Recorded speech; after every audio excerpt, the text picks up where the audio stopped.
famous South Korean film director Park Chan-wook comes out with a new feature film called Decision to Leave. I was able to get to see this as part of the London Film Festival. I didn't release a review right away because I kind of had to think about it and just see how I felt after just sitting on it, and I've given it a fair amount of time, and I feel like I am now ready to compose a review. When it comes to Decision to Leave, I was really excited to see this, and overall I think it was a good time, but I have things to say, so I'm going to start with the positives. The first half is absolutely amazing. I love the first half of this movie. The editing is so slick. The narrative is told in a very engaging way.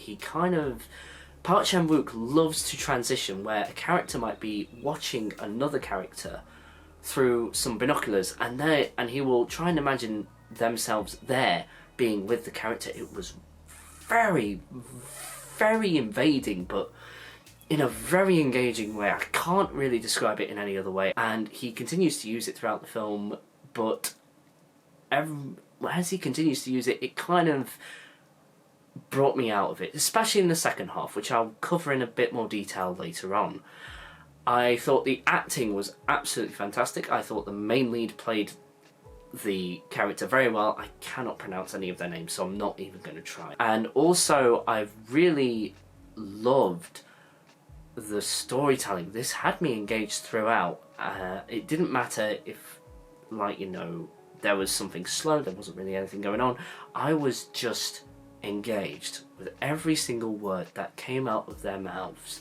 And it reminded me of when I saw Parasite. It was like, when you're reading the subtitles, but it doesn't really feel like you're reading the subtitles.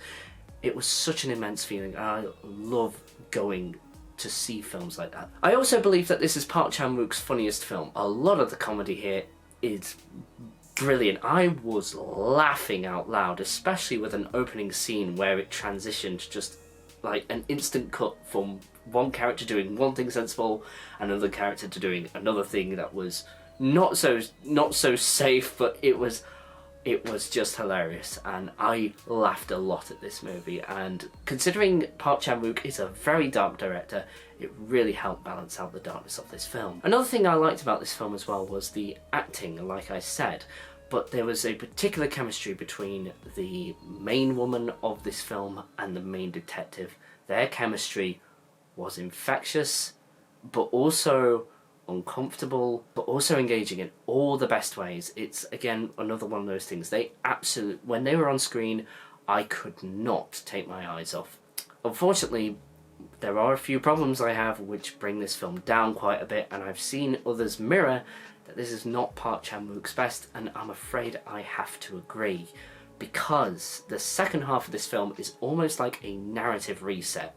For example, one of the characters I was really getting behind and really engaged by was the detective's sidekick. He was really good, and I thought he had so much more to give, and by the halfway point he was just chucked out for somebody else. The wife also suffers from this kind of restart as well. Her character just kind of is there. I don't really feel like we get enough of her backstory, and I feel like the first half does a lot more justice, and then the second half skips over a lot what we could have seen from the relationship between the detective and his wife.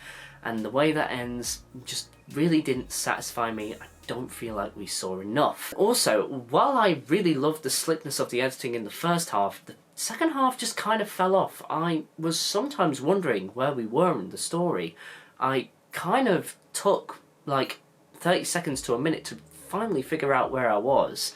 And it was just very abrupt. So nobody acting is doing a bad job. It's just that the editing just lets it down. I feel like the way the film ended was pretty abrupt and pretty much didn't quite earn its ending. I am all for a fan of leaving things ambiguous. Some of my favourite films are ambiguous, but overall I don't think this film quite earned that. I don't feel like certain characters got enough development. I feel like we saw storylines just drop off, and I feel like the main woman of the movie and the main detective of the movie had more to give. I'd say it's okay.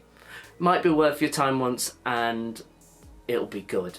And it's a good time. I don't want to say it's bad, because it's not. I just think the second half suffered from some drawbacks. If there is an extended cut of this, maybe we'll get to see it, but I highly doubt it. This has been Dave's Cinematic Corner. I wish you a very good morning, good afternoon, good evening, or good night. Stay safe, stay alive, and I'll see you next time.